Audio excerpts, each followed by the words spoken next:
So it's my sincere pleasure to welcome a very special guest today who really needs no introduction. But you might introduce yourself. I'm Ryan Turnbull, the candidate for Whitby, the Liberal Party. Woo!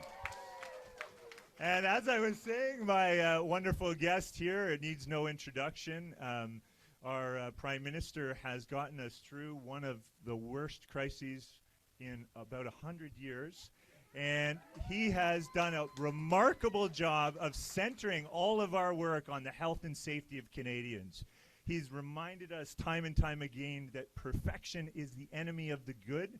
And I truly believe in his leadership, that he's gotten us through because we've adapted our approach to COVID-19 every step of the way and let science lead us through this. And that is remarkable.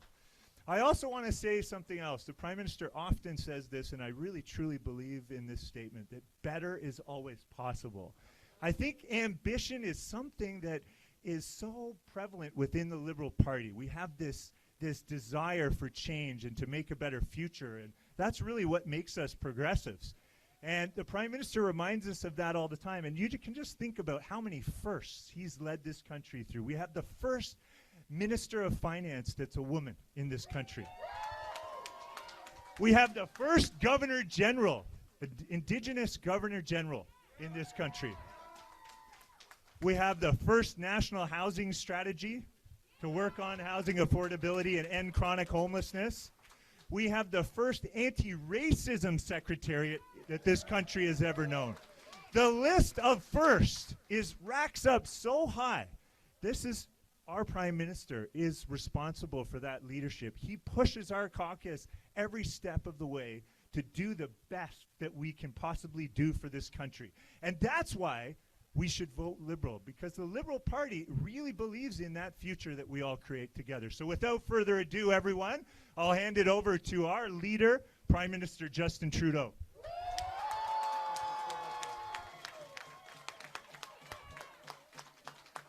Thank you, Ryan. Thank you for the welcome here today. It is such a pleasure to be here at Charleroi. Thank you for the hard work you're doing, Ryan, and thank you everyone for welcoming us here. This is a really important time. We have been through, as a country, extraordinarily difficult and unique past year and a half. And what we've seen throughout this pandemic is people stepping up for each other. Canadians being there for each other, neighbors being there for neighbors, people supporting our frontline health workers, our frontline grocery store workers. We know how important it's been for us to pull together. And you know what?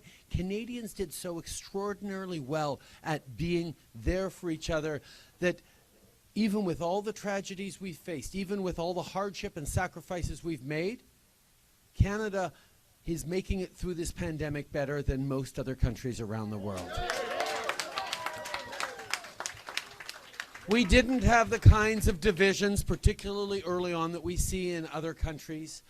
Canadians stepped up with premiers across the country, even some of the ones that we didn't agree with all the time.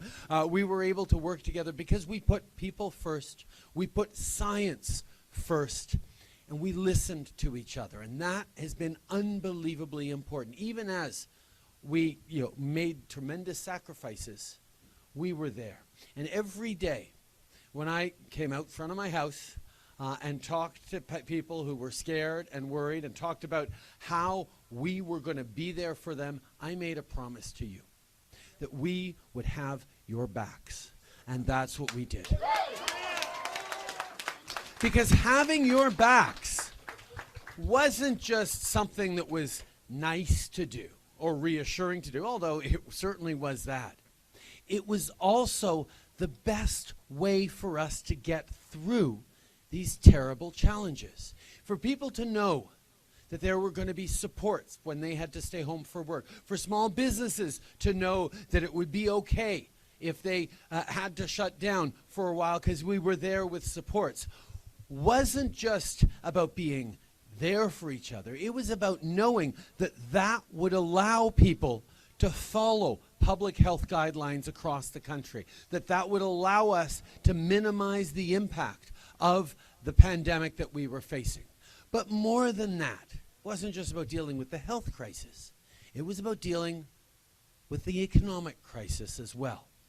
That because we were there to support everyone, getting the businesses back open was just a matter of turning back on the lights and calling the workers back rather than having to rebuild from scratch. And that has allowed for a faster recovery in Canada than just about anywhere else in the world. We have now recovered 95% of all the jobs lost during the pandemic. For context, the United States, which is doing well, has only recovered about 76% of those jobs.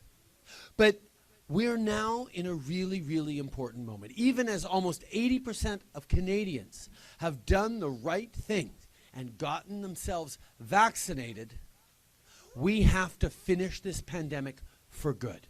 And that means continuing to trust in science, and it means stepping up our leadership on vaccines. And that's why we're in this election right now. Because the decisions a government takes to end this pandemic now and to build our economy for the better into the coming years, to build opportunities for families, to build things like childcare and better housing, and also stand in the fight against climate change, is going to take big decisions that will be made now and in the months to come. Not a year from now, not 2 years from now, but now. And Canadians deserve to have their say. Alors, mes amis, vous faites face à un choix très, très clair. Est-ce qu'on va en finir avec cette pandémie pour de bon, en s'assurant que les gens soient vaccinés, en reconnaissant les travaux et les sacrifices qu'ont fait tant de gens pour passer à travers, ou est-ce qu'on recule en arrière? We say we need to keep strong and focused on how we get through this. That means making sure that even as people have done the right things and gotten themselves vaccinated, we're minimizing the risk going forward. So no, if you get on a plane or a train, you shouldn't have to worry that you or your kid who's not vaccinated yet is sitting beside someone who's unvaccinated. We need to make sure in workplaces that say, no, if you want to work here, you need to be vaccinated, that we support them and protect them. And we need to work with provinces across the country to bring in vaccine mandates to make sure that everyone knows that the way through this is to get vaccinated.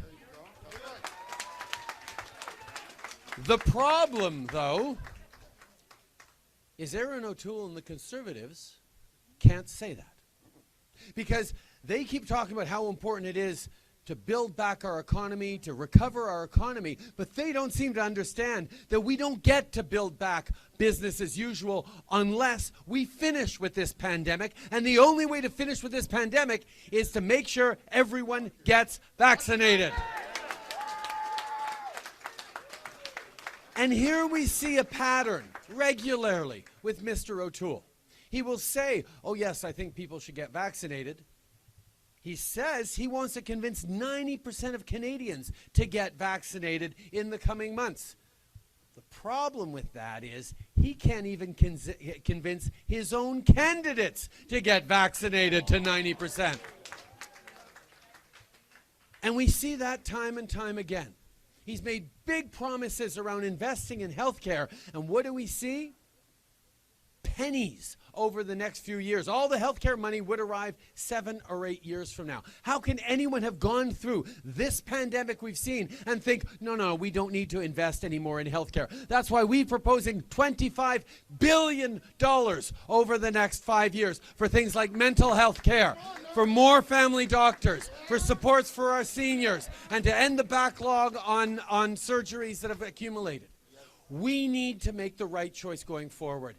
Part of that right choice is understanding that Canada is a country not weakened by its differences, but strengthened by them. And that's why I'm so happy to be here with a diverse Caribbean and African community to say that we will always stand beside you in the fight against anti-black racism, against systemic discrimination, against unconscious bias.